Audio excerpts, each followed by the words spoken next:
अगर पहले के पार्ट्स नहीं देखे तो पहले वो जाकर देख लो। अभी तक हमने देखा कि बाय अबिस में अपने कल्टीवेशन लेवल को फाउंडेशन एस्टेब्लिशमेंट करने जाता है, लेकिन यहाँ पर सब कल्टीवेटर एक दूसरे के साथ लड़ने लगते हैं। बाय को बहुत सारी असली की चाहिए, इसलिए वो एक पिल बनाता है जिससे बहुत सारे बीस्ट इसकी पिल के पीछे आते हैं। जब बाय की बोतल बाहर जाती है तो दूसरे डिसाइपल्स इसकी बोतल को चोरी करने लगते हैं, लेकिन फिर बाय बोतल वापस ले लेता है। बाय जब फाउंडेशन एस्टेब्लिशमेंट करने जाता है तो उसे पता चलता है कि उसकी की टिटान खा गया है, और फिर टिटान ही बाय को फाउंडेशन एस्टेब्लिशमेंट टाइट बनाने में हेल्प करता है। जब बाय एक स्टेप पर फंसता है तो सॉन्ग उसकी सारी की चुरा लेता है। फिर टिटान कहीं से की चुरा कर लाता है और बाय फिर से अपनी टाइट बनाता है। बाय अपनी मेन टेक्निक यूज नहीं कर रहा होता, जिससे सबको लगता है कि बाय वीक है, लेकिन जब वो अपनी अनडाइंग पावर यूज करता है तो वो डायरेक्टली नई टाइट बनाने लगता है। लेकिन बाकी के सेक्टर इसे ऐसा करने नहीं देते और इसके दोस्त इसे प्रोटेक्ट करने की कोशिश करते हुए खुद इंजर हो जाते हैं। ये देखकर बाय को गुस्सा आता है और फिर वो अपने दोस्तों का बदला लेता है। बाय को ऐसे देखकर ज़ीशैन डर जाता है। अब आगे बाय नॉर्मल हो जाता है और अपने दोस्तों को देखने चाहता है। पे हान ली बताता है कि हुयैंग ने अपनी लाइफ फोर्स यूज करके जिंटाओ को रोका और ये चमत्कार से कम नहीं है कि हुयैंग अभी भी जिंदा है। बाय कहता है ये सब मेरी वजह से हुआ है और फिर हुयैंग को हील करने लगता है। तब बाय एक भागते हुए डिसाइपल पर अटैक करता है और बाय हैरान होता है जब ज़ीशैन गायब हो जाता है और उसकी जगह पर एक मास्क रह जाता है। तब हुयैंग को होश आता है और वो बाय को बुरी खबर देता है कि बहुत सारे स्पिरिट सेक्टर के डिसाइपल्स बैटल में मारे गए और वॉन भी मारी गई होगी। बाय कहता है कि तुम रिकवर करो और बाकी सब मुझ पर छोड़ दो। बाय देखता है जिसने ये सब शुरू किया है वो सॉन्ग है, जो अपनी 8वीं टाइट को कंप्लीट कर रहा है। बाय कहता है अगर बुरे काम करने पर पनिशमेंट ना मिले तो इंसान अपनी गलतियों से नहीं सीखता। बाय उसकी की एब्जॉर्ब करने लगता है ताकि सॉन्ग अपनी टाइट को पूरा ना कर पाए। सॉन्ग कहता है कि अब बहुत देर हो गई है और मुझे कोई नहीं रोक सकता। सब देखते हैं कि सॉन्ग अपनी पावर से 9वीं टाइट को ओपन करने की कोशिश कर रहा है, जबकि अबिस में ऐसा करने के लिए अर्थली की बहुत कम है। अगर उसने ऐसा किया तो यहाँ खून की नदियाँ बह जाएंगी। बे हान ली बाय से कहता है तुम्हें इसे रोकना होगा। सॉन्ग 9वीं टाइट कंप्लीट करने वाला है। वो लड़की भी सॉन्ग से इंप्रेस होती है क्योंकि कोई 800 साल बाद फिर से ऐसा करने वाला है। लेकिन तब बाय सॉन्ग से कहता है तुमने मुझे फाउंडेशन पूरी नहीं करने दी और मेरे दोस्तों को इंजर किया, और फिर सॉन्ग की टाइट खराब कर देता है। बाय देखता है कि अब उसके दूसरे सेक्टर मेंबर्स भी अपनी फाउंडेशन एस्टेब्लिशमेंट पूरी कर पाएंगे। सॉन्ग ने अभी भी हार नहीं मानी और अपने कंपस को यूज करता है। सब शौक हो जाते हैं जब वो कंपस हेवनली की को ओपन करता है और ये अर्थली वेन की से कई गुना ज्यादा पावरफुल है। सबको अपनी आंखों पर विश्वास नहीं हो रहा कि वो हेवनली वेन की को देख रहे हैं। एक बार कोई हेवनली वेन की ले ले तो वो उस लेवल पर पहुंच जाएगा जिस लेवल पर किसी और मेथड से पहुंचना इम्पॉसिबल है। बाय को पता है कि हेवनली वेन की लेने से 500 साल लाइफ इंक्रीज हो जाती है, इसलिए वो सॉन्ग से कहता है कि वो ये की ले रहा है। सॉन्ग बाय को रोक लेता है, लेकिन वो दोनों ही पावरफुल डिसाइपल्स हैं। वो दोनों एक जैसे पावरफुल लग रहे होते हैं और उधर हेवनली की एक्टिवेट होने वाली है। सॉन्ग अपनी ब्लड सोर्ड से बाय पर अटैक करता है। दोनों एक दूसरे को पुश करने की कोशिश करते हैं। सॉन्ग सरप्राइज होता है कि बाय उसके बराबर लड़ रहा है। सॉन्ग सोचता है कि बाय के पास कुछ छुपी हुई पावर है, लेकिन फिर ये फाइट खत्म करने के लिए ब्लड सेक्टर टेक्निक यूज करता है। इस टेक्निक का नाम ब्लड किलर वर्ल्ड है और सॉन्ग एक बड़ी सी सोर्ड को समन करता है। वो बाय पर ही बड़ी सी सोर्ड फेंकता है। बाय अटैक तो रोकता है लेकिन इंजर हो जाता है। उधर सॉन्ग हेवनली फाउंडेशन एस्टेब्लिशमेंट करने ही वाला होता है, लेकिन फिर वो कुछ सेंस करता है। बाय की वेटलैंड किंगडम टेक्निक से सॉन्ग ट्रैप हो जाता है और इस पावरफुल वाटर प्रिजन से नहीं निकल पाएगा। सॉन्ग का कंपास हेवनली फाउंडेशन की एक्टिवेट कर देता है। हेवनली की एब्जॉर्ब हो रही है और हम देखते हैं कि वो की बाय एब्जॉर्ब कर रहा होता है। बाय टाइम और स्पेस को सेंस कर पा रहा है और इसकी कल्टीवेशन भी तेजी से इंक्रीज हो रही है। बाय में इतनी पावर आ रही है कि उसे लगता है कि वो इस वर्ल्ड को डिस्ट्रॉय कर सकता है। सब देखते हैं कि अबिस डिस्ट्रॉय हो रही है और यहाँ और रुकना मतलब मरना है। तब बाय भी वापस आ जाता है और सबको टेलीपोर्ट कर देता है। हुयैन बताता है कि सब बच गए हैं, लेकिन वॉन का अभी भी कुछ पता नहीं है। बाय उन्हें भेज देता है और वॉन को ढूंढने जाता है। वो क्लिफ के नीचे जाता है, लेकिन उसे वॉन कहीं भी नजर नहीं आती। तब फीन स्पिरिट आकर बाय को थैंक्स कहती है, क्योंकि अब उसकी वजह से वो इस अबिस से फ्री हो जाएगी। वो इसे एक रिवार्ड देना चाहती है, इसलिए वो हमेशा के लिए उसे अपने साथ इधर ही रखेगी। वो लड़की फिर से बाय पर अटैक करती है, लेकिन बाय इसे फिर से उस पेंडेंट की हेल्प से रोक लेता है। वो लड़की भी हार नहीं मानती और एक और अटैक करती है, और इस बार टिटान इसे ब्लॉक करता है। लड़की हैरान होती है कि बाय गायब हो गया। तब हम वॉन को देखते हैं जिसे बाय ढूंढ रहा था। बाहर सब सेक्टर्स देख रहे होते हैं कि फॉलिंग सोर्ड अबिस डिस्ट्रॉय हो रही है। एक्सप्लोजन की वजह से बड़े बड़े पत्थर आकर शिप को लग रहे होते हैं। ली अपनी पावर से सबको प्रोटेक्ट करने की कोशिश करता है। तब की बैकलैश की वजह से ली पीछे हो जाता है और इसे समझ आ जाती है कि ये हेवनली की ब्लास्ट था। तब एक फीन स्पिरिट सबको बताता है किसी डिसेबल ने हेवनली की ले ली है। और अब ये बेस डोमेन हेल बन चुकी है। अब किसी भी सेक्टर को यहाँ आना अलाउड नहीं है, और अगर किसी भी सेक्टर ने यहाँ आने की कोशिश की तो उस सेक्टर को डिस्ट्रॉय कर दिया जाएगा।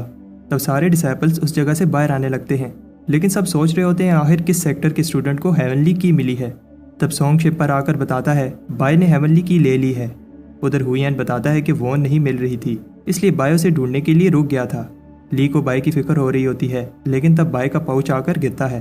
कुछ टाइम बाद स्पिरिट सेक्टर में सबको बताया जाता है बाय ने अबिस में अपने सेक्टर मेंबर्स को बचाने के लिए अपनी लाइफ सेक्रीफाइस की है, लेकिन अभी कंफर्म नहीं है कि वो जिंदा है या मर गया। सारे डिसाइपल्स को ऑर्डर दिया जाता है कि वो बाय को ढूंढकर सेक्टर पे वापस लेकर आएं। उधर एक आदमी होंग उस बोलने वाले मंकी के साथ बात कर रहा होता है, जो उसे बताता है कि बाय को हेवनली वेन फाउंडेशन एस्टेब्लिशमेंट मिली है और उसे लगता है कि बाय स्पिरिट सेक्टर को आगे लेकर जाएगा। लेकिन इससे दूसरे सेक्टर्स चुप नहीं रहेंगे, क्योंकि अगर स्पिरिट सेक्टर स्ट्रॉन्ग हो गया तो वो बाकी सेक्टर्स का लीडर बन जाएगा। वो मंकी होंग को याद दिलाता है उसने होंग को इमॉर्टल क्यों बनाया था। होंग बताता है कि उसे इस चीज़ की रिस्पॉन्सिबिलिटी दी गई थी कि वो स्पिरिट सेक्टर को हेवनली रीचिंग रिवर की ईस्ट साइड तक फैलाएगा, ताकि स्पिरिट सेक्टर भी एक मिड स्ट्रीम या फिर अपर स्ट्रीम सेक्टर बन पाए। मंकी बताता है अब हम इस चीज़ के बहुत क्लोज हैं, इसलिए वो होंग से कहता है जब बाय वापस आए तो उसे वो फ्रिजिड सेक्टर का मेडिसन वाला स्क्रोल दे दे।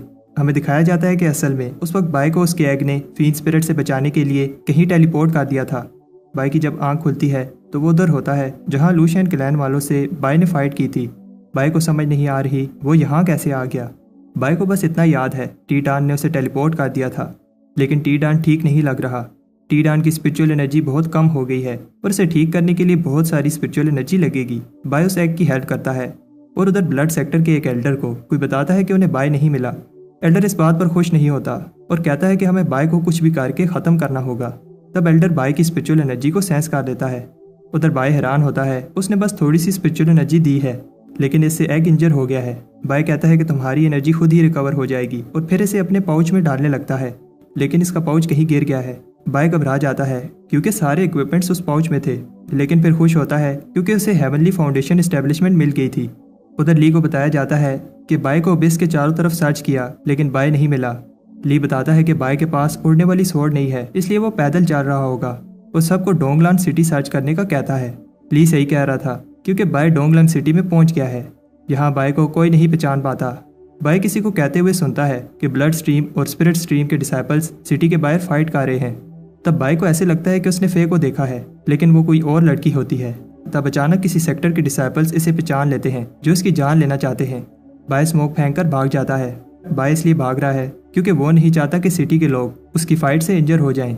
वही ग्रुप कहता है कि हम बाय को ढूंढ लेंगे, लेकिन तब कोई उन्हें मार देता है। कुछ टाइम बाद ब्लड सेक्टर के एक एल्डर इसी जगह पर जहां वो ग्रुप मरा है आकर कहता है कि तीनों सेक्टर्स ने बाय को मारने के लिए जो लोग भेजे थे वो मारे गए। एल्डर को लगता है कि इन्हें भी बाय ने मारा है। एल्डर बताता है कि बाय जितना भी स्ट्रांग हो उस लड़की से नहीं जीत पाएगा जिसने नौवीं टाइड के साथ सीक्रेट रेल्म में फाउंडेशन एस्टेब्लिशमेंट ली थी। वो ब्लड सेक्टर की चोजन सूमे है। उधर हम देखते हैं कि एल्डर जिस लड़की की बात कर रहा था वो लड़की बाय को पकड़ लेती है।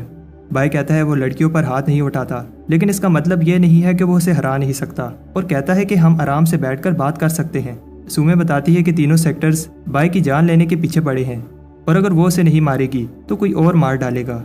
बाय भागने लगता है, तब सूमे उस पर अटैक करती है, लेकिन अचानक रुक जाती है। बाय कहता है मैंने कहा था तुम मेरे से नहीं जीत पाओगी। सूमे स्वॉर्ड को उठाने की कोशिश करती है, लेकिन उठा नहीं पाती। बाय को एक प्लांट नजर आ गया था जिस पर स्पिरिचुअल एनर्जी डालने पर वो किसी को भी पकड़ लेता है। बाय उसे बताता है कि जितना हिलोगी ये प्लांट तुम्हें और कस के पकड़ने लगेगा, अगर जिंदा रहना है तो हिलना मत। फिर केव में बाय सोचता है वो लड़की बहुत स्ट्रांग थी और उसे याद आता है कि उस लड़की ने बताया था सारे सेक्टर्स उसकी जान के पीछे पड़े हैं, लेकिन बाय के उठने के बाद उस पर किसी भी दूसरे सेक्टर के डिसाइपल ने अटैक नहीं किया और सोचता है क्या उसे कोई छुपकर प्रोटेक्ट कर रहा है, लेकिन ऐसा नहीं हो सकता क्योंकि किसी को नहीं पता कि बाय इधर है। बाय को याद आता है कि कैसे वो लूशियन क्लैन वालों से बचने के लिए इस केव में छुपे थे और इसने कितने खतरों का सामना किया था, और सोचता है कि फे कहाँ गई होगी। तब बाय की आंख खुलती है और वो देखता है ये उसकी दोस्त फे है। बाय सोचता है कि वो सपना देख रहा है और फे को हक करने लगता है, लेकिन फे उसे बेहोश कर देती है। फे बाय से माफ़ी मांगती है क्योंकि वो किसी प्रॉब्लम की वजह से उससे मिल नहीं सकती, और हमें पता चलता है कि अभी तक फे बाय को प्रोटेक्ट कर रही थी। फे सोचती है कि अब आगे से बाय को अपना रास्ता खुद बनाना होगा। फे बाय को थैंक्स कहती है जो भी उसने फे के लिए किया, और कहती है कि तुम्हें मुझे भूलना होगा। बाय की जब आंख खुलती है तो वो ली को देखता है। बाय कहता है कि फे कहाँ गई और उसे ढूंढना चाहता है, लेकिन ली बताता है कि ये इतना सिंपल नहीं है और सोचता है ये सब बाय को कैसे बताऊं। ली एक्सप्लेन करने लगता है कि फे ने स्पिरिट सेक्टर को धोखा दिया है। कुछ दिन बाद बाय ने खुद को कमरे में बंद कर लिया है और बाय के दोस्तों को बाय की फिक्र होने लगती है। बाय कहता है कि वो ठीक है और कुछ समय अकेला रहना चाहता है। बाय के फ्रेंड उसे कहते हैं तुम्हें ये सब अकेले सहने की जरूरत नहीं है और वो उसकी हेल्प करना चाहते हैं। बाय को याद आता है कि ली ने बताया था फे ने सेक्टर के माउंटेन प्रोटेक्शन रून को खराब कर दिया था। अगर सही समय पर इस चीज़ का पता न चलता तो स्पिरिट सेक्टर खतरे में पड़ जाता। बाय कहता है कि वो इस चीज़ को इन्वेस्टिगेट करेगा।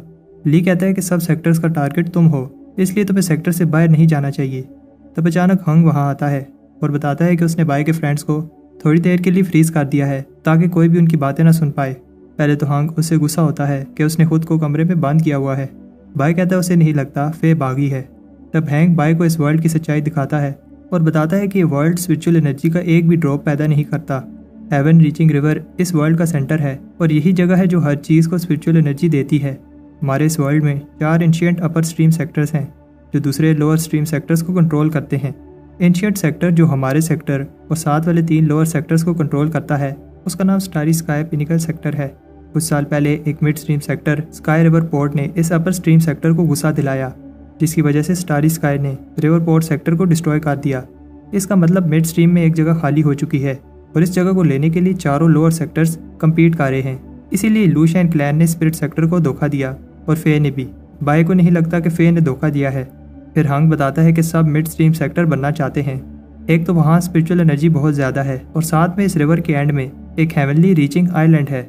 लेजेंड में लिखा है कि वहाँ हेवन में जाने का रास्ता है, जो एक बार वहाँ पहुँच गया उसे इटर्निटी मिल जाएगी। बाय कहता है तुम मुझे ये सब क्यों बता रहे हो। हंग बताता है कि तुम्हारे पास हेवनली फाउंडेशन है, इसलिए तुम ही स्पिरिट सेक्टर की आखिरी होप हो। हंग कहता है कि मुझे पता है कि तुम्हारी लाइफ में प्रॉब्लम्स हैं, लेकिन तुम्हारे ऊपर बहुत बड़ी रिस्पॉन्सिबिलिटी है। हंग बाय को फिजिट सेक्टर का मेडिसिनल स्क्रॉल देता है और कहता है क्या तुम इटर्निटी के रास्ते पर चलने के लिए तैयार हो। बाय ये रिस्पॉन्सिबिलिटी ले लेता है, लेकिन वो फे वाला केस इन्वेस्टिगेट करेगा। बाय सरप्राइज होता है कि हंग को उसके एग का पता है। हंग बताता है ये एग हर रोज स्पिरिचुअल एनर्जी अब्सॉर्ब करेगा और 49 डेज के बाद इसे स्पिरिट डिफाइन करने पर इससे बीस्ट किंग निकलेगा। ये बाय को आगे बढ़ने में हेल्प करेगा। हंग जाने से पहले बताता है बीस्ट किंग जब स्पिरिचुअल एनर्जी अब्सॉर्ब करेगा तो इससे दूसरे बीस्ट मास्टर्स को प्रॉब्लम होगी। हंग के जाने के बाद बाय के दोस्त दरवाज़ा तोड़कर अंदर आ जाते हैं। बाय के दोस्त खुश होते हैं कि उसका एग एक बीस्ट किंग बन जाएगा। जैंग कहता है मैं कुछ समय से स्पिरिट डिफाइनिंग कर रहा था और बाय को एक सोर्ड देता है जो इसने खुद स्पिरिट डिफाइन की है। बाओ को लगता है कि ये सोर्ड इतनी स्पेशल नहीं होगी, लेकिन जैंग कहता है तुम्हें स्पिरिट डिफाइनिंग का क्या पता। फिर बाय अपनी स्टोरी बताता है कैसे उसे हेवनली फाउंडेशन एस्टेब्लिशमेंट मिली। अब रात हो जाती है, इसलिए सब वापस जाने लगते हैं। बाय देखता है जैंग एक भी सोर्ड को स्पिरिट डिफाइन नहीं कर पाया। कुछ टाइम बाद नॉर्दर्न बैंक के डिसाइपल बात कर रहे होते हैं कैसे कुछ दिनों से बीस्ट गायब हो रहे हैं और जब वो मिलते हैं तो उनकी स्पिरिचुअल एनर्जी खत्म हो चुकी होती है। सेक्टर लीडर और चीफ इस चीज़ को इन्वेस्टिगेट कर रहे हैं, ये पता लगाने के लिए कि इस सब के पीछे कौन है। एक आदमी बताता है उसे लगता है इस सब के पीछे एल्डर बाय है, क्योंकि पिछली बार भी जब बीस्ट गायब हुए थे तो सबको बाय पर शक था। वो कहते हैं कि वो सब मिलकर इस चीज़ का पता लगाएंगे। तब बाय वहाँ आ जाता है और इस बार को बंद करवा देता है क्योंकि इन्होंने एल्डर बाय की इंसल्ट की है। बाय को समझ आ जाती है सबको शक होने लगा है, इसलिए वो किसी की हेल्प मांगने जाता है। बाय ड्रैगन के पास जाता है और इसे बताता है उसे ये बीस्ट किंग अपने लिए नहीं सेक्टर के लिए चाहिए।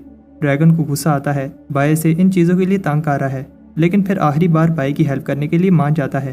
तब हम देखते हैं कि नॉर्दर्न बैंक के बीस्ट गायब होने लगते हैं जैसे एक बार पहले हुए थे और बेहान ली का नाइट स्टॉकर बीस्ट भी इसकी बात नहीं सुन रहा। उधर ड्रैगन के कहने पर सारे बीस्ट अपनी स्पिरिचुअल एनर्जी बीस्ट किंग को देने लगते हैं। कुछ बीस्ट ऐसा करने पर खुश होते हैं और नाइट स्टॉकर भी 3 बार आ चुका है। ये देखकर बेहान ली को गुस्सा आता है और पूछता है कि तुम क्या कर रहे हो। बाय बताता है कि ये बीस्ट खुद ही अपनी स्पिरिचुअल एनर्जी दे रहे हैं, मैंने इन्हें फोर्स नहीं किया। अब बेहान ली सोचता है कि बाय की फॉलिंग सोर्ड अबिस में हेल्प नहीं करनी चाहिए थी। तब नाइट स्टॉकर बेहोश हो जाता है। बाय कहता है मैं इसके लिए एक इमोर्टल पिल बनाऊंगा जिससे ये बीस्ट रिकवर हो जाएगा। बेहान ली एल्डर से हेल्प मांगने जाता है। एल्डर्स माउंटेन्स में ट्रेनिंग कर रहे थे, उन्हें इस सब का नहीं पता था।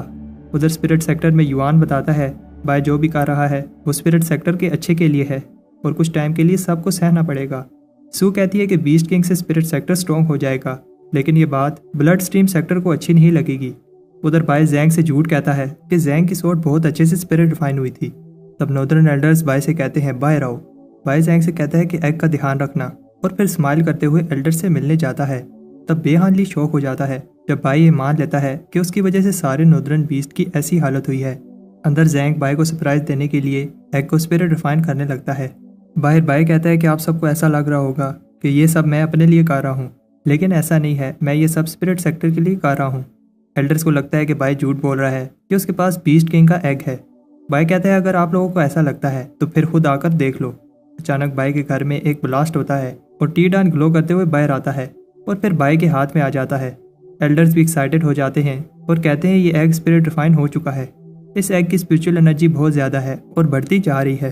फिर टी-डान एग से बाहर आता है और एल्डर्स कहते हैं ये ब्लैक ड्रैगन जैसा लग रहा है। टी-डान अपनी आंखें खोलता है और फिर जैंग भी इस क्यूट से बीस्ट को देखने आता है। तब छोटा ड्रैगन मरने लगता है, इसलिए जैंग को बुरा लगता है क्योंकि उसकी स्पिरिट रिफाइनिंग स्किल्स इतनी अच्छी नहीं है। बाई जल्दी से अपने रूम में वापस जाता है और कहता है कि अभी भी देर नहीं हुई और अपने बर्तन को समन करता है। बाई अपने अडॉप्टेड बेटे को कहता है तुम मर नहीं सकते। बाई खुद इसे स्पिरिट रिफाइन करने लगता है। एल्डर्स कहते हैं कि इसमें कोई शक नहीं है, यही बीस्ट किंग है, लेकिन अब उसकी जान खतरे में है। उधर युआन भी देखकर कहता है हेवन और अर्थ हिल गई हैं और सारे बीस्ट रो रहे हैं। एल्डर्स सोचते हैं ये फेलियर इस वजह से हुआ है क्योंकि एग को थोड़ी स्पिरिचुअल एनर्जी मिली थी और सारे बीस्ट को अपनी स्पिरिचुअल एनर्जी देने के लिए कहते हैं। तब ली आकर बताता है कि फेलियर की वजह वो अबिस की ईवल एनर्जी है जो सही से रिफाइन नहीं हुई थी। ईवल और गुड एनर्जीज एक दूसरे के साथ लड़ रही हैं। जैंग कहता है ये सब मेरी वजह से हुआ। ली कहता है कि ईवल एनर्जी से तुम्हारी की भी खराब हो गई है और फिर जैंग को ठीक करने लगता है।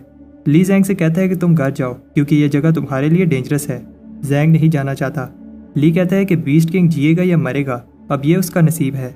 बाई अपनी पूरी कोशिश करता है लेकिन जैंग घबरा रहा होता है क्योंकि 3 दिन हो गए हैं। बाई टी-डान से कहता है कि प्लीज़ अपनी आंखें खोलो और कहता है कि मैं अपने पेरेंट्स की डेथ के बाद किसी और को खोना नहीं चाहता। तब बाई स्पिरिट रिफाइनिंग कंप्लीट कर लेता है। उधर वो मंकी बताता है कि कैसे बाई के पास पहले ही हेवनली फाउंडेशन है और अब उसके पास बीस्ट किंग भी आ गया। अब सेक्टर के कामयाब होने का चांस बढ़ गया है। सब टी-डान की बर्थडे को सेलिब्रेट करते हैं लेकिन जैंग अभी भी दुखी है क्योंकि उसने सब खराब कर दिया था। बाई कहता है ऐसा नहीं है, तुमने सही से स्पिरिट रिफाइन किया था, मैंने तो बस ईवल एनर्जी निकाली थी। उधर चीफ बात कर रहे होते हैं कुछ दिनों में एनुअल क्लींजिंग फेस्टिवल आने वाला है।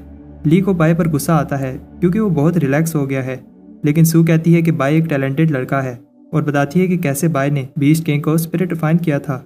ली कहता है कि मैं ये नहीं कह रहा कि बाई टैलेंटेड नहीं है, बस वो अपनी कल्टीवेशन पर फोकस नहीं कर रहा। बाई सेक्टर में सबसे फेमस है और इतनी यंग एज में इतना पावरफुल बन गया। टी-डान को सारे सेक्टर वाले पसंद करते हैं और ये बात बेहान ली को अच्छी नहीं लगती।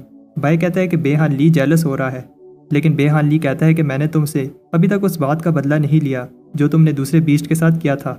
मैं बताती है कि बाई ने यह सब सेक्टर के लिए किया है।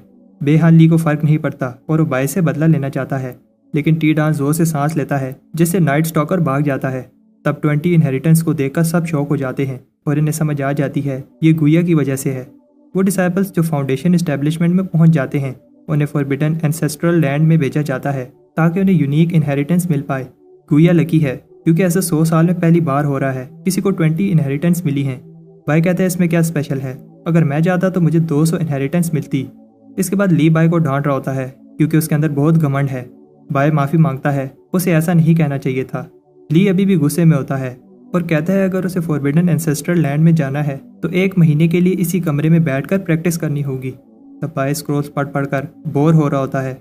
इन स्क्रोल्स में लिखा है तुम्हें चोरी नहीं करनी, झूठ नहीं बोलना और किसी को मारना नहीं है। उधर कोई सब लड़कियों के अंडरगारमेंट्स चोरी कर रहा होता है और एक खबर तेजी से फैल जाती है। तब चोर को अंडरगारमेंट साइको का नाम देते हैं। लॉ एनफोर्समेंट वाले कहते हैं वो जल्द ही चोर को पकड़ लेंगे।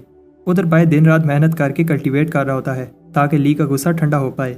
बाई सोचता है कि टी-डान किधर गायब हो जाता है। तब टी-डान बाई के लिए एक गिफ्ट लाता है। बाई एक्साइटेड होता है कि उसका अडॉप्टेड बेटा उसके लिए गिफ्ट लाया है, लेकिन वो ये देखकर शौक होता है कि टी-डान ने लड़कियों के अंडरगारमेंट्स चोरी किए हैं। तब बाहर टी-एन-यू आता है और बाई को बताता है कि सबके रूम्स चेक किए जा रहे हैं। बाई को समझ आ जाती है वो फंस गया है, लेकिन टी-एन-यू और वेट नहीं करता और अंदर आ जाता है। टी-एन-यू सरप्राइज होता है कि बाई और उसका पेट मेडिटेट कर रहे हैं, लेकिन टी-एन-यू को शक होता है क्योंकि बाई दरवाज़ा नहीं खोल रहा था। टी-एन-यू कहता है कि बाई मेरे से कुछ भी नहीं छुपा सकता, लेकिन टी-एन-यू को वहाँ कुछ नहीं मिलता। बाई कहता है अब तुमने रूम सर्च कर लिया है तो जाओ, मैंने मेडिटेशन करनी है। लेकिन तब बाई ने जो अंडरगारमेंट्स कोल्ड्रन में छुपाए थे उसकी वजह से कोल्ड्रन फट जाता है। बाई एल्डर से कह रहा होता है इसमें मेरी गलती नहीं है, बाय रंगे हाथों पकड़ा गया था। ली कहता है कि बाय शैतान है, लेकिन उसे भी पता है कि क्या गलत है और क्या सही। युआन बाय से कहता है कि एक्सप्लेन करो। बाय बताता है कि यह सब टिडान ने किया है, कोई भी इसकी बात पर बिलीव नहीं करता। और ली बताता है कि अगर तुम झूठ बोलोगे तो तुम्हें मैं भी नहीं बचा पाऊंगा। लेकिन तब टिडान बहुत सारे अंडरगारमेंट लेकर आता है। टिडान वो बाय को देता है और बाय बताता है कि टिडान इस बार ये गिफ्ट ली के लिए लेकर आया है।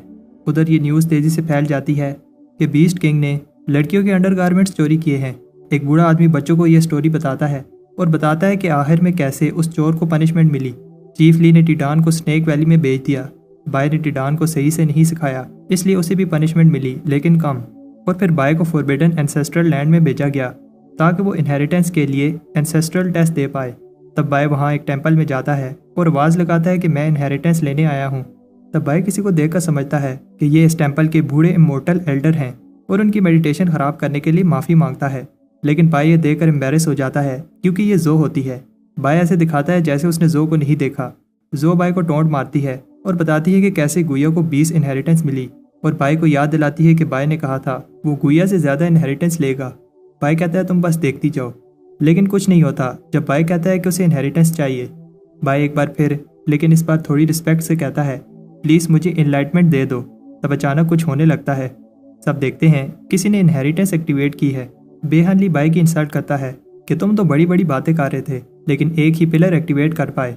लेकिन गुइया और सब ये देखकर शॉक हो जाते हैं जो आज तक किसी ने नहीं देखा। युआन को भी बिलीव नहीं होता बाय को इनहेरिटेंस से ऐसा रिस्पॉन्स मिलेगा।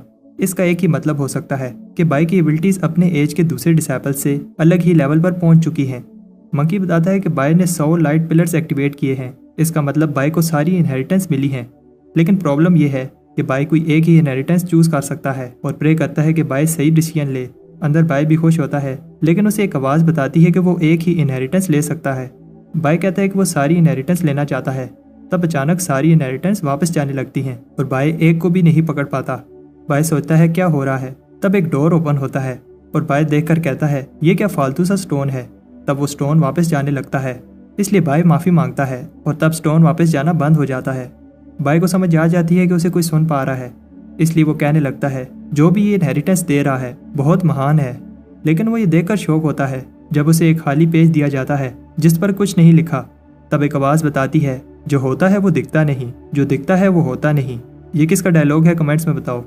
तब बाय को याद आता है कि ली ने उसे हेवन रीचिंग रिवर का एक ड्रॉप दिया था और कहा था कि इस ड्रॉप को तब यूज़ करना जब कुछ सोल्व ना कर पाओ। बाय इस ड्रॉप को खाली पेज पर फेंकता है। बाय हैरान होता है जब वो बुक ड्रॉप एब्जॉर्ब करने लगती है। बाय को याद आता है कि हेवन रीचिंग रिवर बहुत पावरफुल है और प्रे करता है कि बुक को डैमेज न कर दे। लेकिन तब अचानक वो ड्रॉप बाय की बॉडी में एब्जॉर्ब होने लगता है। सब लोग ये देखकर हैरान होते हैं क्योंकि उन्होंने ऐसी इनहेरिटेंस पहले कभी नहीं देखी। युआन बताता है ये हिडन इनहेरिटेंस है, ये इनहेरिटेंस पहले कभी एक्टिवेट नहीं हुई और ये बाय के नसीब में थी। एक आवाज़ बताती है ये पावर उसकी बॉडी एब्जॉर्ब कर रही है जिससे उसकी बॉडी स्ट्रॉन्ग बन जाएगी। इस पावर को हेवन रीचिंग अल्टीमेट कहते हैं, जिसे कल्टीवेट करने के बाद बाय को एक अल्टीमेट टेक्निक मिलती है, आइज ऑफ लॉ। इसकी हेल्प से बाय सब कुछ देख पाएगा और समझ पाएगा। तब बाय को एक आवाज़ आती है जो बताती है कि बाय ने उसकी लाइफ खराब कर दी। बाय हैरान होता है ये आवाज़ उस मास्क से आ रही है जो उसे अबिस में मिला था। बाय को लगता है कोई इस मास्क में छुपा है, लेकिन कोई बाहर नहीं आता।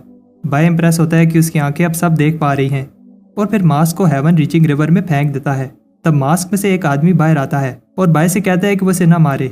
फिर वो आदमी अपना नाम डैन बताता है जो ब्लड सेक्टर का डिसाइपल है। डैन कहता है कि वो बाय का सर्वेंट बनने को तैयार है, लेकिन बाय इंटरेस्ट नहीं दिखाता। फिर डैन बताता है कि वो स्पिरिट सेक्टर के लिए स्पाई बन सकता है और फिर ब्लड सेक्टर की इन्फॉर्मेशन बताने लगता है। बाय कहता है कि मैंने ब्लड सेक्टर के बारे में जानकर क्या करना है। फिर डैन बताता है उसे इटर्निटी का सीक्रेट पता है। बाय कहता है जल्दी बोलो क्या जानते हो। डैन बताता है कि ब्लड सेक्टर के एक एल्डर के रूम के नीचे इटर्निटी का रेलिक छुपा है। बाय को वो रूम खोलने के लिए एक एलिक्सर चाहिए होगा और फिर अंदर जाकर उसे इटर्निटी का सीक्रेट रेलिक मिल जाएगा। बाय को लगता है कि डैन झूठ बोल रहा है जब डैन बताता है कि ब्लड सेक्टर के एल्डर को भी इसका नहीं पता।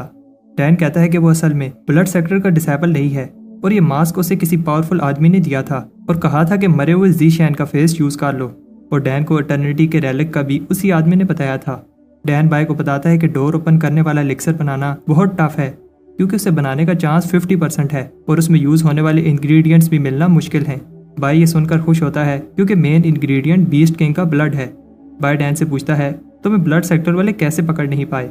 डैन बताता है ये मास्क सिर्फ चेहरे को नहीं पूरी बॉडी को ही चेंज कर देता है और साथ में स्पिरिचुअल पावर को भी छुपाता है। बाय से वो मास्क गलती से हेवन रीचिंग रिवर में गिर जाता है और डिस्ट्रॉय होने लगता है। डैन बाय को बताता है अगर मास्क डिस्ट्रॉय हो गया तो स्पिरिट सेक्टर वाले मुझे पहचान लेंगे और मुझे मार डालेंगे। बायो से कहता है कि तुम घबराओ नहीं, मेरे पाउच में छुप जाना। लेकिन तब मास्क फिर से बाहर आ जाता है।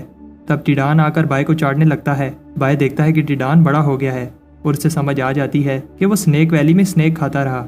रात को बाय और टिडान एक रेस्टोरेंट में खाना खाने जाते हैं और टिडान बहुत सारा खाना खा रहा होता है। बाय के पास स्पिरिट स्टोन कम पड़ जाते हैं, इसलिए वो उधार करने की कोशिश करता है, लेकिन इससे रेस्टोरेंट वाले को गुस्सा आ जाता है। बाय वहाँ से भाग जाता है और कह रहा होता है कि वो स्पिरिट स्टोन लेने जा रहा है। उन्हें पता है कि बाय वापस नहीं आने वाला, इसलिए वो टिडान को बाहर फेंक देते हैं।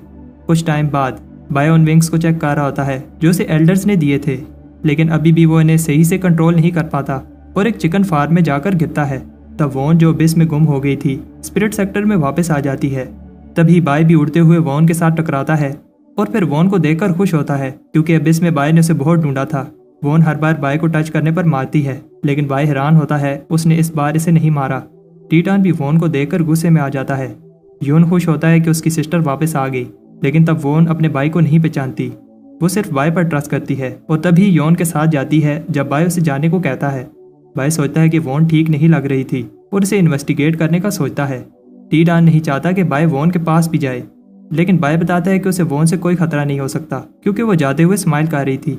बाय कहता है कि वॉन अब वापस आ गई है तो मुझे भी और सोचना नहीं चाहिए और अपनी ट्रेनिंग पर ध्यान देना चाहिए।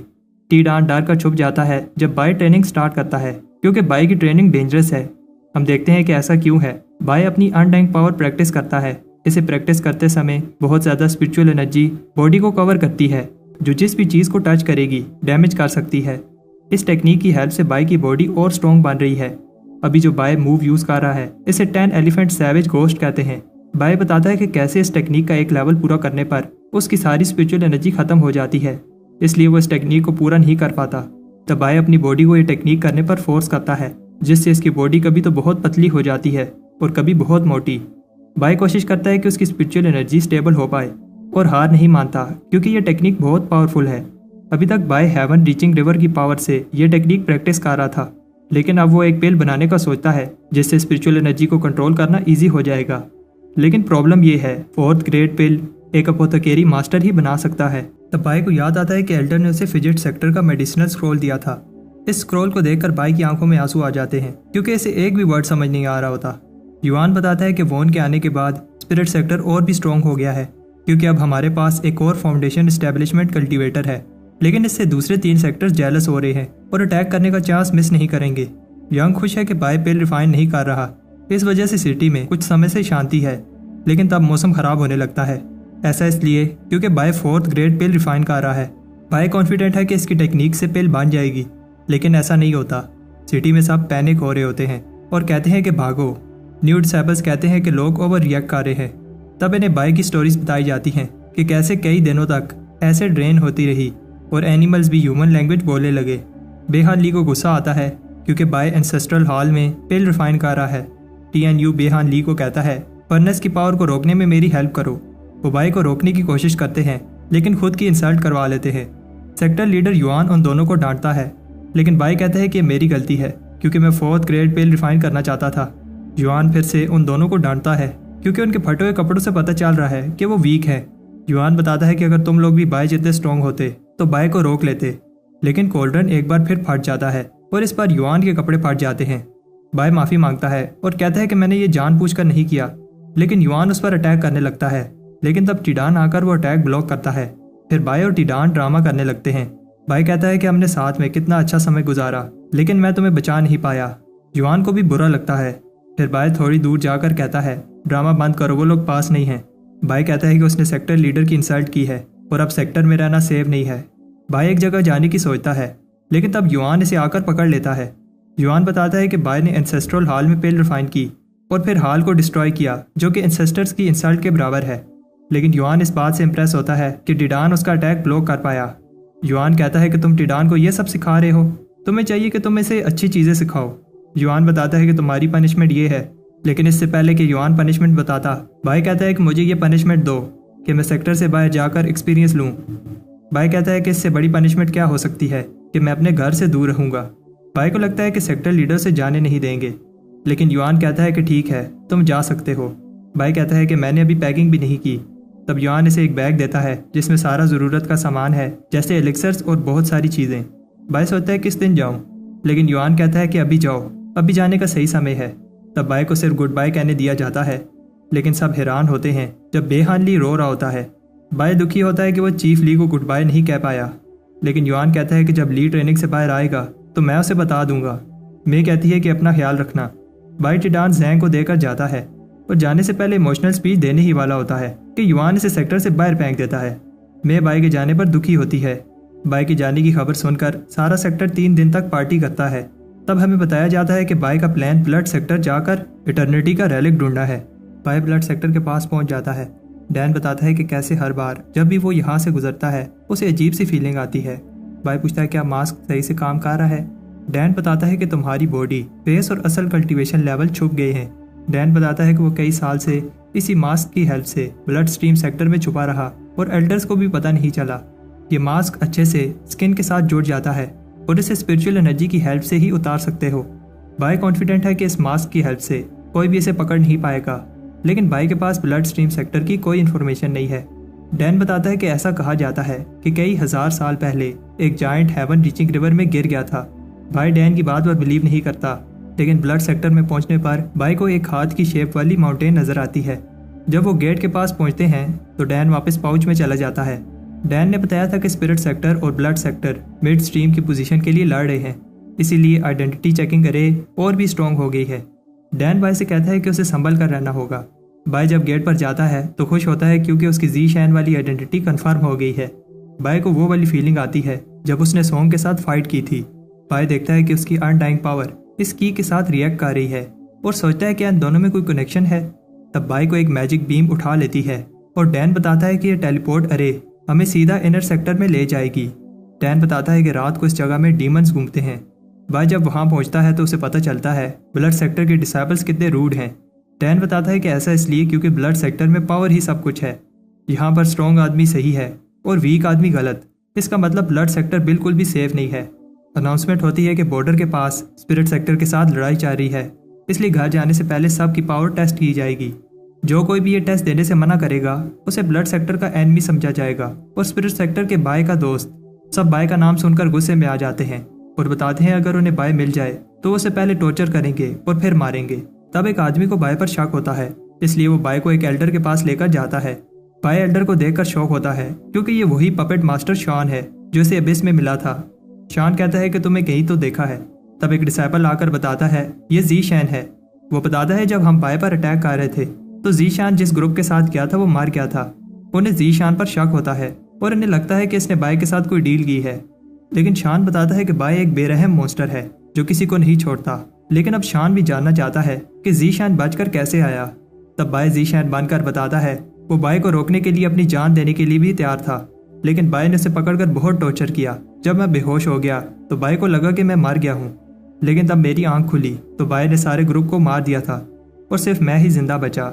ये सुनने के बाद भी शान बाय को अंदर नहीं जाने देता, लेकिन तब बाय से रिश्वत देता है कि उसे जो भी अबिस में मिला है शान को देगा। सब सोचते हैं कि जी शैन लकी था जो बाय के साथ फाइट करने के बाद भी बच गया। लेकिन तब एक नोबल लड़की सूमे अपनी गैरेज में गुजरती है और सब सूमे से इम्प्रेस होते हैं क्योंकि इसे अर्थली वेन फाउंडेशन मिली है। सूमे को जल्द ही मास्टर बना दिया जाएगा, जिसका मतलब है कि वो ब्लड सेक्टर की एक पीक पर रूल कर पाएगी। बाय देखता है ये तो वही लड़की है, लेकिन तब सूमे की गार्ड कहती है अपनी आंखें नीचे करो। बाय सोचता है क्या बहाना बनाऊं। बाय कहता है कि वो सूमे की ब्यूटी को देखकर सब कुछ भूल गया था। बाय को पनिशमेंट मिलने वाली होती है, लेकिन तब पावरफुल सोंग वहां आता है।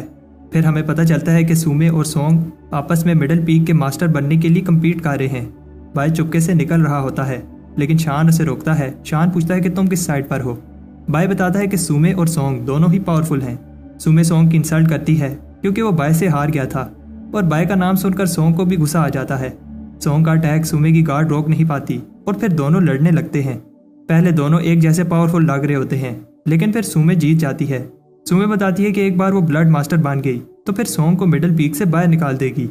बाय वापस भागने लगता है, लेकिन सब नीचे गिरे हुए होते हैं। शान हैरान होता है कि बाय को सोंग और सुमे की पावर के प्रेशर से कुछ नहीं हुआ।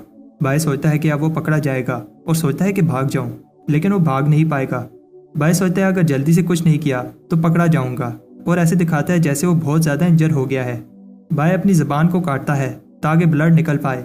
इतना ब्लड देखकर सबको लगता है कि बाय हमसे भी ज़्यादा इंजर हुआ है। बाय पूछता है क्या मैं मरने वाला हूँ। शान बताता है कि ज़ीशान के पास कोई डिफेंस टेक्निक है और इसे लगता है कि इसी टेक्निक की हेल्प से वो बाय से बच पाया। सोंग बाय का नाम सुनकर अलर्ट हो जाता है। सोंग बताता है कि ज़ीशान जैसा वीक लड़का बाय से कैसे बचकर आया। सोंग बाय को पकड़ने ही वाला होता है, लेकिन तब भूकंप आ जाता है। ये एक लड़की की वजह से होता है जो ज़ीशान का नाम ले रही होती है।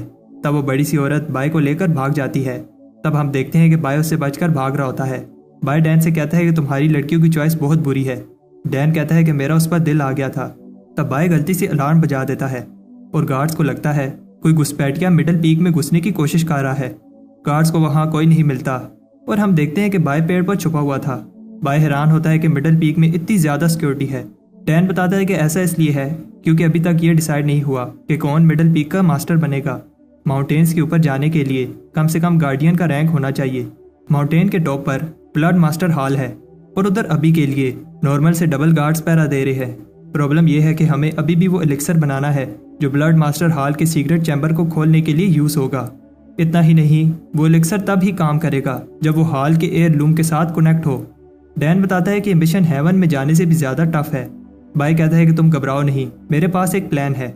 हमें बस ये बताना है कि हम मोर्टल वेन एस्टेब्लिशमेंट में हैं और फिर हम मिडल पीक के गार्डियन बनकर माउंटेन टॉप जा पाएंगे। डैन को बाय का प्लान अच्छा लगता है क्योंकि कुछ ही दिन में मोर्टल वेन गार्ड बनने का टेस्ट होगा, लेकिन उससे पहले बाय को मिशंस करके कंट्रीब्यूशन पॉइंट्स जमा करने होंगे ताकि वो उस टेस्ट में हिस्सा ले पाए। ब्लड सेक्टर की 5 पीक्स हैं। सुना है इस बार कोर पीक टेस्ट बनाएगी और टेस्ट में पपेट बनाना होगा क्योंकि कोर पीक के students blood puppet refining technique use करते हैं। इसी टेक्निक की वजह से कोर पीक के चारों तरफ ब्लड की फैली होती है। पपेट रिफाइन करना इतना ईजी नहीं है, इसमें कई महीने या फिर साल भी लग सकता है। बाय कोर पीक जाता है।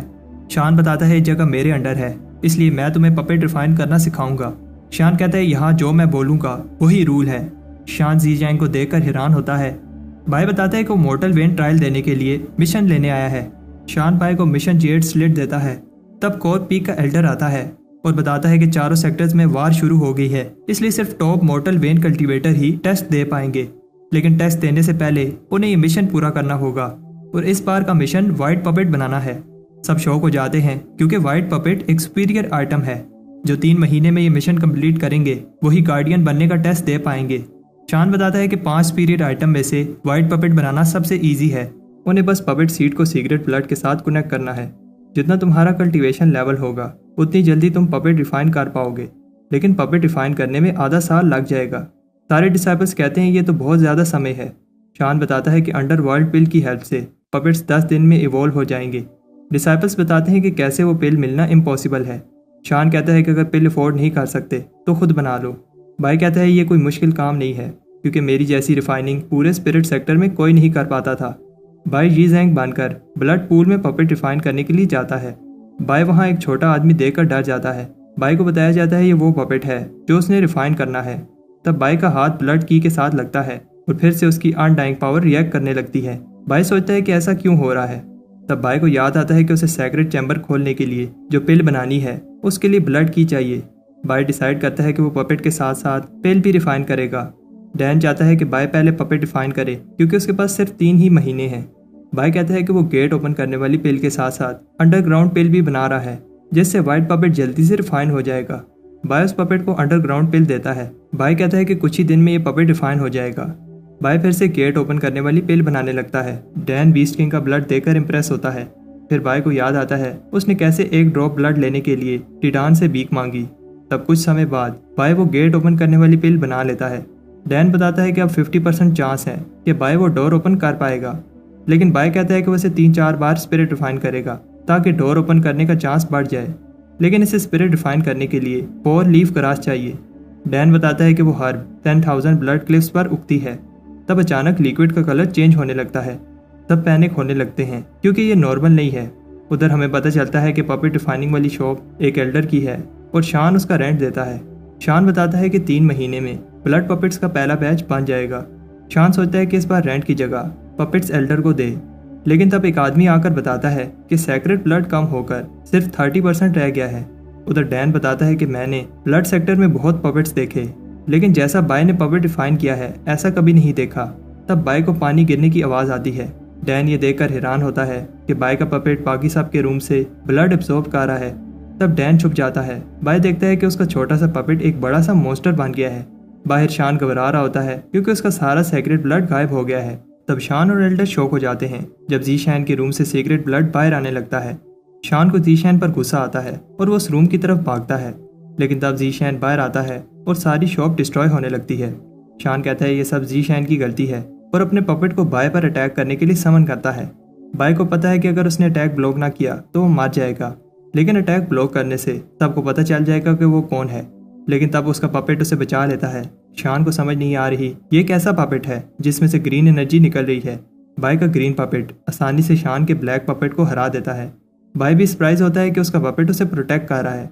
शान उन ब्लैक पपेट्स को अटैक करने को कहता है, लेकिन शान के पपेट्स उसकी बात सुनना बंद कर देते हैं। एल्डर को गुस्सा आता है क्योंकि जीशैन ने उसकी पपेट रिफाइनिंग की शॉप डिस्ट्रॉय कर दी, और इतना ही नहीं उसने सारा सेक्रेट ब्लड भी खत्म कर दिया।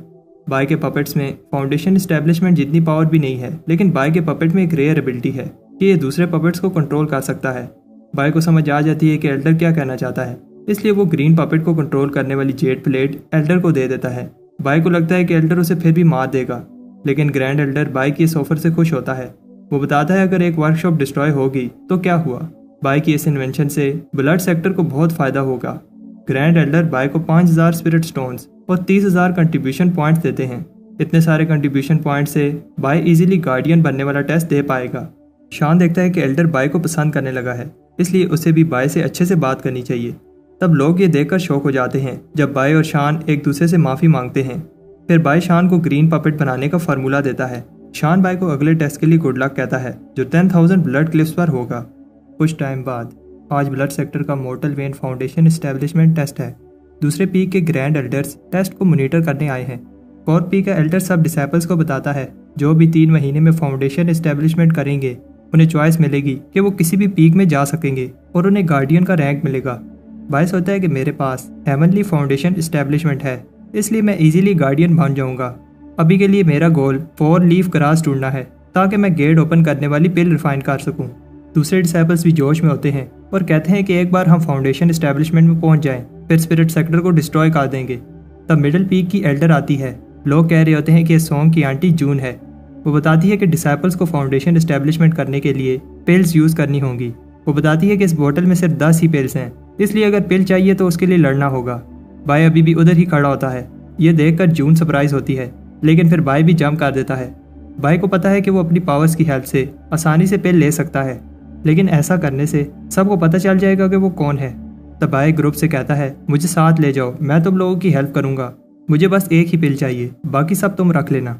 बाय बताता है कि हम वो वाली टेक्निक यूज़ करेंगे जो हमने अबिस में स्पिरिट सेक्टर के बाय पर यूज़ की थी। उधर एक आदमी को वो बोतल मिल जाती है और फिर बाय की टीम उसे प्रिजन में ट्रैप कर देती है। ये डिसाइपल 3 दिन तक बाहर नहीं आ पाएगा।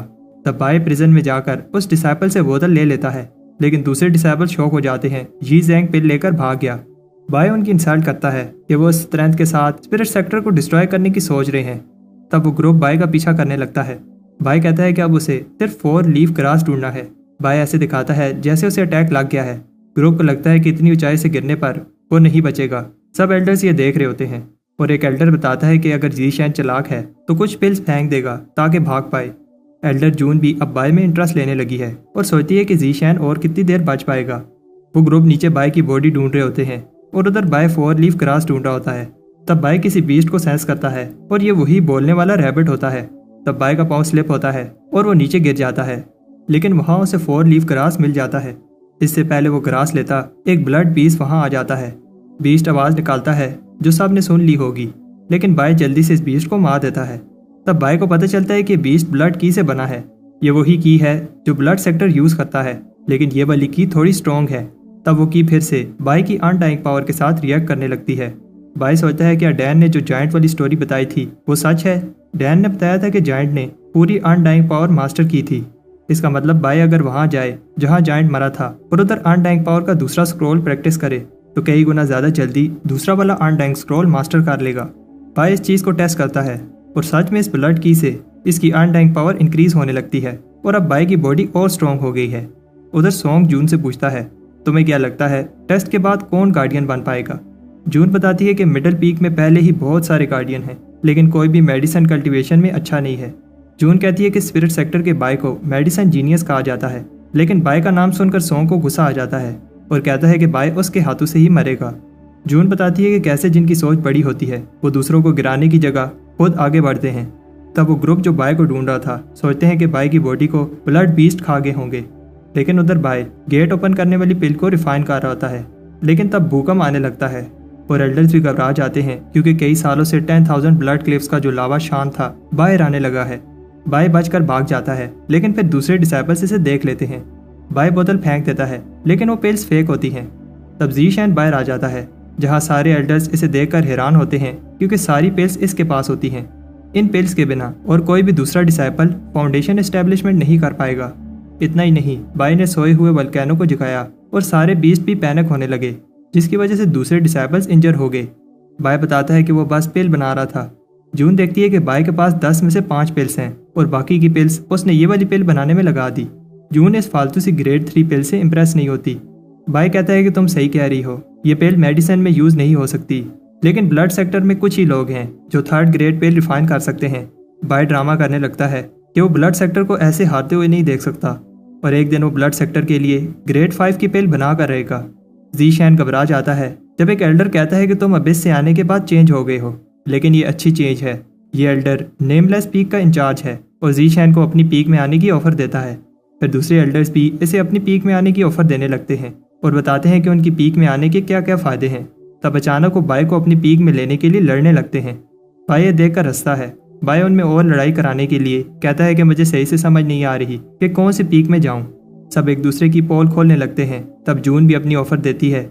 एल्डर्स को लगता है कि जून की ब्यूटी के आगे सारी ऑफर्स फेल हैं और एल्डर्स सही कह रहे होते हैं क्योंकि बाय उसी समय मिडिल पीक ज्वाइन करने के लिए मान जाता है। बाय कहता है कि मैं खुद को रोक नहीं पाया, लेकिन बताता है कि मैं भी मिडिल पीक में जाना चाहता था। कुछ टाइम बाद हम देखते हैं कि कोई ब्लड मास्टर हॉल के गार्ड्स पर अटैक कर रहा है। उधर बाय मिडिल पीक की एंट्रेंस के बाहर जाता है, जहां उसे सॉन्ग वेलकम करता है। अंदर बाय मिडिल पीक की ब्यूटी को देखकर इंप्रेस होता है। सॉन्ग कहता है कि मुझे समझ नहीं आ रही जून को तुम में ऐसा क्या दिखा। तब बाय कहता है कि मुझे अभी याद आया कैसे सॉन्ग अबिस में अपनी जान की भीख मांग रहा था। सॉन्ग कहता है क्या कहा। तब ज़ीशैन बात घुमा देता है।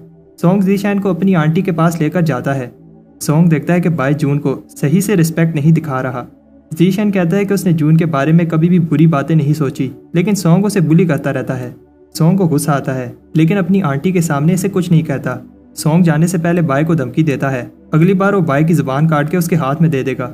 सॉन्ग के जाने के बाद जून पूछती है, तुम मेरे बारे में क्या सोचते हो। बाय कहता है कि तुम पूरे ब्लड सेक्टर में सबसे प्यारी, मेरा मतलब है सबसे स्ट्रॉन्ग हो। जून बताती है कि सूमे भी कुछ कम प्यारी नहीं है और जो भी मेरे एनिमीज हैं उन्होंने सूमे की साइड ले ली है। जून ने ज़ीशैन को चूज किया है। इस पर ज़ीशैन कहता है वो इसे फॉलो करेगा और प्रोटेक्ट करने के लिए जान भी दे देगा।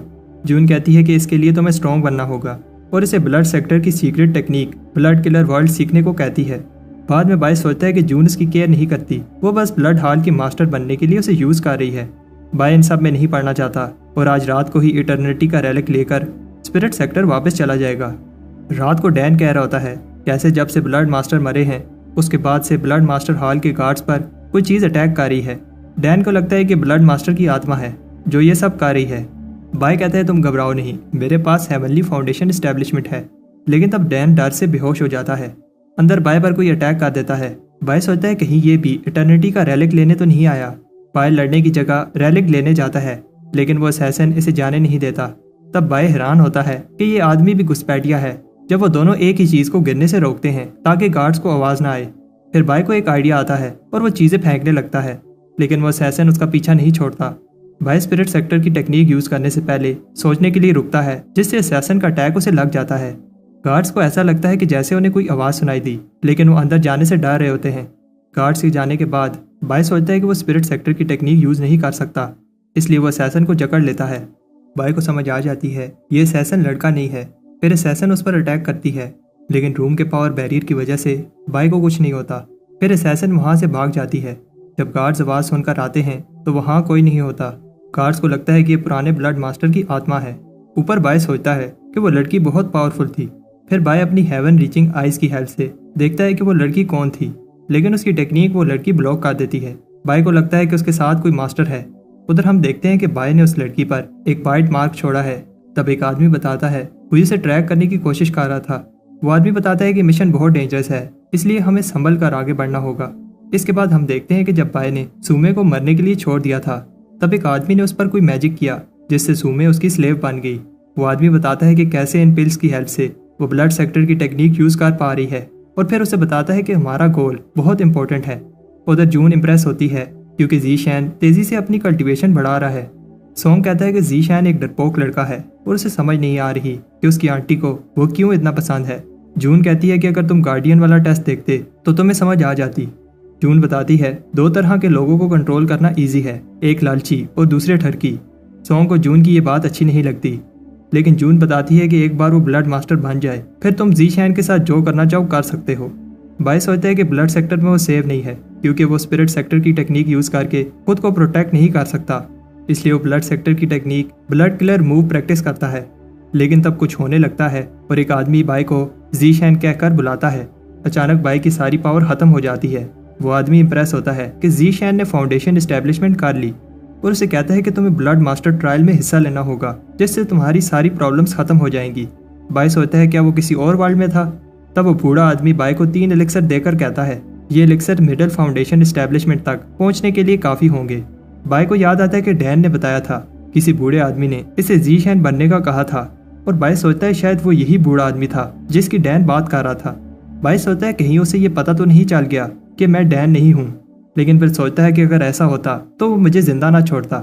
बाय सोचता है कि ये आदमी मेरा एनिमी नहीं है और अब उसे इटर्निटी का रेलिक ढूंढना चाहिए। तब बाय उस वाटरफॉल के पास जाता है जो उसने उस दिन देखी थी जब वो मिडल पीक में आया था, क्योंकि यहाँ ब्लड की बहुत ज्यादा है जिससे वो कई गुना ज्यादा जल्दी कल्टीवेट कर पाएगा। तब बाय को याद आता है कि जब डैन ने उससे पूछा था क्या तुम सच में ब्लड मास्टर ट्रायल में हिस्सा ले रहे हो, क्योंकि वो ट्रायल उन लोगों के लिए है जो ब्लड मास्टर बनना चाहते हैं। ये ट्रायल बहुत डेंजरस है, लेकिन बाय कहता है कि उसके पास और कोई चॉइस नहीं है। डैन बताता है कि सिर्फ वही गार्डियन टेस्ट में हिस्सा लेते हैं जिन्हें अपनी जान प्यारी ना हो। अगर बाय मरा नहीं तब भी बहुत इंजर हो जाएगा। बाय कहता है चाहे वो टेस्ट में हिस्सा ले या नहीं, उसे ब्लड सेक्टर में खुद को प्रोटेक्ट करने के लिए ब्लड सेक्टर टेक्निक सीखनी होगी। तब बाय ब्लड की को सेंस करके देखता है वाटरफॉल की दूसरी साइड एक अलग ही वर्ल्ड है। ये कल्टीवेट करने के लिए बेस्ट जगह है क्योंकि यहाँ ब्लड की बहुत ज्यादा है। बाय जल्दी से कल्टीवेशन शुरू करता है। ब्लड किलर वर्ल्ड की 3 स्टेजेस हैं। पहली स्टेज में ब्लड की को रिफाइन करने के बाद फिर से उसे कंडेंस करके बॉडी में एब्जॉर्ब करना होगा। सेकंड स्टेज में ब्लड फ्लूइड को रिफाइन करने के बाद ब्लड की हेल्थ से स्वॉर्ड बना पाओगे, और आखिरी थर्ड स्टेज सिर्फ 10,000 में से कोई एक ही मास्टर कर सकता है जिसका नाम ब्लड एंसेस्टर रिवाइवल है। बाय सोचता है कि उसे ब्लड मास्टर टेस्ट देने के लिए कम से कम second stage blood fluid refinement करनी होगी। बाय कॉन्फिडेंट है कि वो ये कर लेगा। तब बाहर कोई आता है। बाय खुश होता है कि उसकी मेहनत वेस्ट नहीं हुई और वो एक ब्लड सोर्ड बना लेता है, लेकिन तब वो सोर्ड गायब हो जाती है। बाय सोचता है कि उसने क्या गलत किया, लेकिन तब कोई उस पर अटैक कर देता है। सॉन्ग कहता है कि सेक्टर रूल के हिसाब से जो पावरफुल है सब कुछ उसका है। अगर जीशन इस वाटरफॉल में कल्टीवेट करना चाहता है तो उसे प्रूव करना होगा कि वो स्ट्रॉन्ग है, लेकिन जीशन कहता है कि ठीक है मैं जाता हूँ। सॉन्ग इसे अपनी इंसल्ट समझता है कि जीशन उससे पूछे बिना जा रहा है। बाय भी अपनी सोर्ड समन करता है, लेकिन वो एक छोटी सी नाइफ बन जाती है। बाय उसके अटैक्स को ब्लॉक कर रहा होता है, लेकिन सॉन्ग इंप्रेस नहीं होता क्योंकि सॉन्ग ने सुना था कि बाय ने 10,000 ब्लड क्लिफ वाले टेस्ट में पहली पोजीशन ली थी। सॉन्ग जीशन की इंसल्ट करता है कि वो सही से एक ब्लड सोर्ड भी नहीं बना पा रहा। बाय सोचता है कि अगर वो स्पिरिट सेक्टर की टेक्निक यूज करता तो आसानी से जीत जाता, लेकिन नहीं कर सकता, और अब वो और ज्यादा देर के लिए ब्लड की भी यूज नहीं कर पाएगा। बाय को और ब्लड की चाहिए और वो सॉन्ग के साथ फाइट करते हुए ब्लड की एब्जॉर्ब करता है। जीशन के अटैक से सॉन्ग पीछे हो जाता है, लेकिन सॉन्ग हार नहीं मानता और वो दोनों फिर से फाइट करने लगते हैं। वो दोनों बराबर फाइट कर रहे होते हैं और फिर वाटरफॉल से बाहर आ जाते हैं। सॉन्ग कहता है कि जून को लगता है तुम स्पेशल हो, लेकिन मेरी फैमिली को तुम्हारी जरूरत नहीं है। बाय का ब्लड लीक होकर सोर्ड में जाता है और बाय हैरान होता है जब उसकी सोर्ड रिएक्ट करने लगती है। अनडाइंग पावर और ब्लड सेक्टर के जॉइंट में कोई तो रिलेशन है। बाय को लगता है कि सेक्टर की ब्लड की असल में अनडाइंग ब्लड है। सॉन्ग जीशन की इंसल्ट करता है, लेकिन तब कुछ होने लगता है। बाय कहता है कि उसने कभी ये चीज सोची ही नहीं कि वो अपना अनडाइंग ब्लड भी यूज कर सकता है। सॉन्ग कहता है कि मैं तुम्हें बताता हूँ एक हाई लेवल ब्लड कल्टीवेटर की पावर कैसी होती है, लेकिन बाय भी अपनी अनडाइंग सोर्ड रेडी करता है। वो दोनों एक साथ अटैक करते हैं। लेकिन सोंग हैरान होता है कि ज़ीशैन का कल्टीवेशन लेवल बढ़ गया है जबकि वो फाइट के प्रेशर में था। बाई भी इस बात से खुश होता है, लेकिन तब उसे चक्कर आने लगता है और वो लेक में गिर जाता है। सोंग भी इसे की बैकलैश की वजह से लेक में मरने के लिए छोड़ देता है। बाई बहुत इंजर हो गया है और डूबने लगता है, लेकिन तब कुछ होने लगता है और सारे टाउन के लोगों की ब्लड की उनकी बॉडी से निकलने लगती है। लेक के ऊपर एक ब्लड क्लाउड बन जाता है और फिर बाई की बॉडी हवा में उड़ने लगती है। बाई खुश होता है कि उसकी अनडाइंग पावर बाहर से ब्लड की एब्जॉर्ब कर सकती है। इससे बाई की कल्टीवेशन अलग ही स्पीड से बढ़ जाएगी। उधर वो लोग ब्लड की चोरी करने वाले को ढूंढ रहे होते हैं, लेकिन बाई पहले ही वहां से भाग जाता है। बाई कहता है कि अभी उसे ब्लड की एब्जॉर्बिंग पावर को कंट्रोल करना होगा वरना प्रॉब्लम हो जाएगी। टाउन वाले चोर को ढूंढ रहे होते हैं, तब एल्डर उन्हें डांटता है क्योंकि वो सुमे की कल्टीवेशन डिस्टर्ब कर रहे हैं। तब हमें पता चलता है कि उस रात वो आदमी किस प्लान की बात कर रहा था। सुमे ब्लड मास्टर ट्रायल में जाएगी, लेकिन वो ब्लड सेक्टर की टेक्निक के अलावा और कोई टेक्निक यूज नहीं कर सकती। वो आदमी सुमे को ब्लड जमा करने वाली बोतल देता है ताकि सुमे जल्दी से blood killer wild technique master कर पाए। सुमे कल्टीवेट कर रही होती है, लेकिन तब कोई एनर्जी चुपके से उसकी बोतल के पास आ रही होती है। बाई खुश होता है कि उसे एक जगह मिल गई है जहाँ बहुत सारी प्योर ब्लड की है। बाई असल में सुमे की बोतल से वो की ले रहा होता है। सुमे को पता चल जाता है, इसलिए वो अपनी एनर्जी से बाई की एनर्जी को वापस भेज देती है। बाई हार नहीं मानता और फिर से कोशिश करता है, लेकिन सुमे इसे ऐसा नहीं करने देती और फिर दोनों अपनी एनर्जी से बोतल को लेने की कोशिश करते हैं, जिसकी वजह से बोतल टूट जाती है। सुमे इस अनडाइंग पावर को देखकर शौक होती है, लेकिन फिर उसे समझ आ जाती है उसका एनिमी कौन है। मास्टर डिवाइनर कहता है, क्या उस चोर ने तुम्हारी भी की चोरी की? लेकिन सुमे कहती है कि वो फोकस नहीं कर पा रही थी और किसी ने भी उसकी की चोरी नहीं की। सुमे कहती है कि मुझे अकेला छोड़ दो। तब डिवाइनर कहता है वो इस चोर को ढूंढ कर रहेगा। डिवाइनर उस चोर को ढूंढ लेता है, लेकिन फिर उसकी की भी चोरी होने लगती है। उधर बाई को दर्द हो रहा होता है क्योंकि उसकी अनडाइंग पावर बहुत स्ट्रॉन्ग है। बाई नहीं चाहता था कि वो इतनी की एब्जॉर्ब करे, लेकिन उसकी बॉडी खुद ही की एब्जॉर्ब कर रही थी। बाई कहता है कि और कोई रास्ता नहीं है, इसलिए सारी की एब्जॉर्ब होने देता है। ऐसा करने से 10 एलिफेंट सामने आते हैं और फिर एक मॉन्स्टर नीचे पानी से बाहर आता है। बाई के अंदर कुछ होता है और फिर बाई अपनी पावर टेस्ट करता है, जिससे माउंटेन्स में होल हो जाता है। इतना ही नहीं, फिर बाई पहले से कई गुना ज्यादा बड़ी सोर्ड समन करता है, जिसकी पावर अलग ही लेवल पर होती है। बाई अपना रियल नेम लेकर कहता है, अगर मैं थोड़ी सी और की एब्जॉर्ब कर लूँ तो ब्लड सेक्टर के एल्डर से भी ज्यादा स्ट्रॉन्ग हो जाऊंगा। लेकिन तब वो हरामी रैबिट जो भी बाई ने बोला था रिपीट करने लगता है। बाई उसे रोकने की कोशिश करता है, लेकिन देर हो जाती है और वो रैबिट बाई के कहे हुए वर्ड्स रिपीट करने लगता है। रैबिट बाई का रियल नेम लेकर बताता है क्या हुआ था, जिसे सुनकर सब शौक हो जाते हैं और सुमे को उस आदमी की बात याद आती है जब उसने कहा था, इस बार जो उस डोंगलंग सिटी में तुमने किया है मास्टर ने माफ कर दिया, लेकिन अगली बार मास्टर रहम नहीं करेंगे और अगर वो चाहती है कि कोई भी हर्ट ना हो तो वैसा ही करो जैसा मास्टर ने कहा है। रैबिट की बात सुनकर सबको लगता है फिर सेक्टर का बाय पास ही है। तब बाय नहीं चाहता वो पकड़ा जाए, इसलिए वो रैबिट से पूछता है, जल्दी बताओ बाय कहाँ है, आज मैं उस बाय को नहीं छोड़ूंगा। लेकिन वो रैबिट कुछ नहीं बोलता, लेकिन तब वो किसी और के कहे हुए वर्ड्स रिपीट करने लगता है।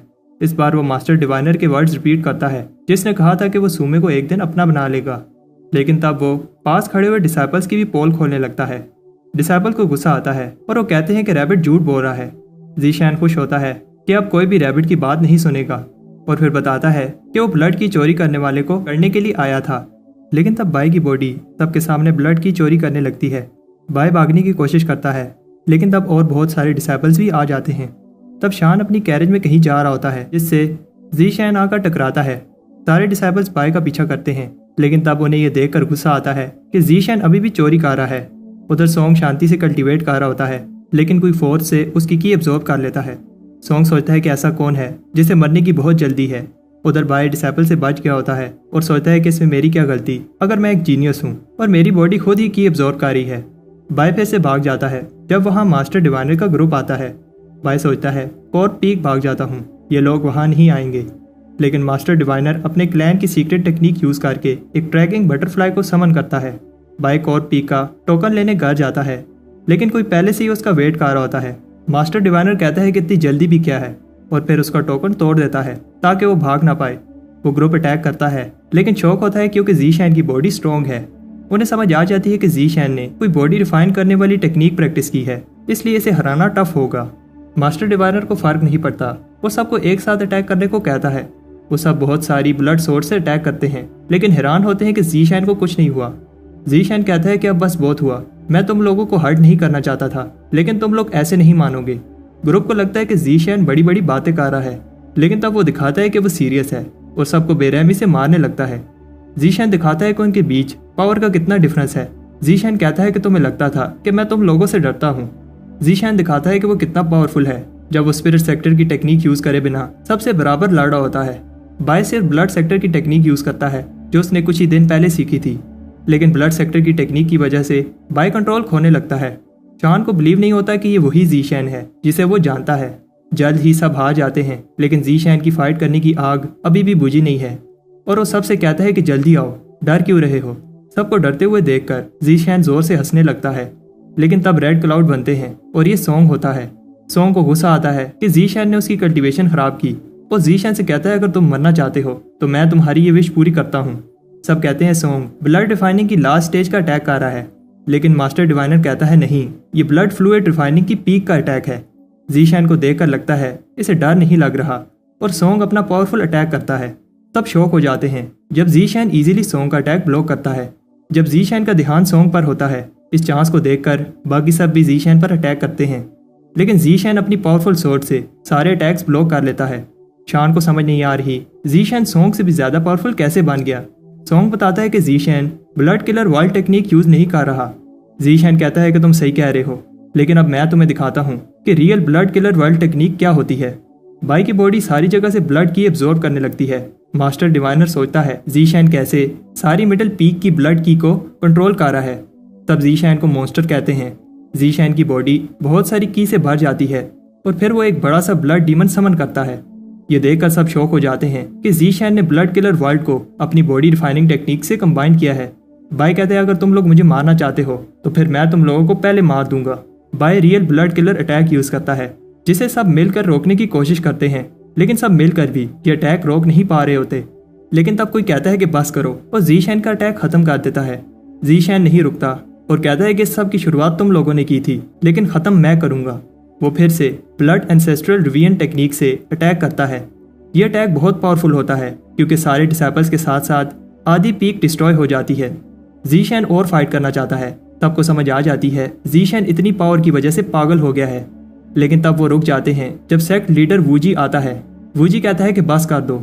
ज़ीशैन तब भी नहीं हिलता जब वूजी इस पर अपनी पावर यूज करता है। वूजी ज़ीशैन से इंप्रेस होता है और कहता है कि ज़ीशैन टैलेंटेड है क्योंकि इसने blood ancestral revision technique master की है। वूजी अपनी की हेल्प से ज़ीशैन की इंजरीज हील करता है और इसे 3 स्पिरिचुअल ब्लड पिल्स देता है, जिसकी हेल्प से वो और तेजी से ब्लड की एब्जॉर्ब कर पाएगा। वूजी ये कहकर चला जाता है कि ज़ीशैन को अपनी कल्टीवेशन पर फोकस करना चाहिए। बाय को समझ नहीं आती इतनी बुरी चीजें करने के बाद भी वूजी ने उसे पनिशमेंट करने की जगह ये लेक्चर दिए। शान ज़ीजैंग को डीमन ज़ीजैंग कहकर बुलाता है। शान कहता है कि यहाँ तुम्हारा टैलेंट वेस्ट हो रहा है, इसलिए तुम मेरे साथ कोर पीक चलो। लेकिन फिर दूसरे एल्डर्स बताने लगते हैं कि क्यों उन्हें उसकी पीक ज्वाइन करनी चाहिए, लेकिन जून आकर सबको याद दिलाती है कि बाय पहले ही मिडिल पीक ज्वाइन कर चुका है। दूसरे एल्डर्स चले जाते हैं और जून ज़ीशैन से पूछती है तुम मुझे छोड़कर तो नहीं जाओगे। ज़ीशैन जवाब नहीं देता। फिर जून सबको कहती है जाके अपनी इंजरीज पर मेडिसिन लगाओ, और सॉन्ग भी गुस्से में चला जाता है। जून बाय से कहती है कि तुम्हें संभल कर रहना होगा क्योंकि ब्लड सेक्टर ऐसी जगह नहीं है जहां तुम किसी पर भी ट्रस्ट कर सको, वूजी पर भी नहीं। बाय जून की बात पर बिलीव नहीं करता। फिर जून बाय को याद दिलाती है 800 साल पहले वूजी ने अबिस में क्या किया था। वूजी ने अपनी 9वीं टाइट बनाने के लिए चारों सेक्टर के फाउंडेशन एस्टेब्लिशमेंट कल्टीवेटर्स को मार डाला। जून कहती है अब तुमने अपनी पावर सबको दिखा दी है, इसलिए कोई भी अब तुम्हें तंग नहीं करेगा।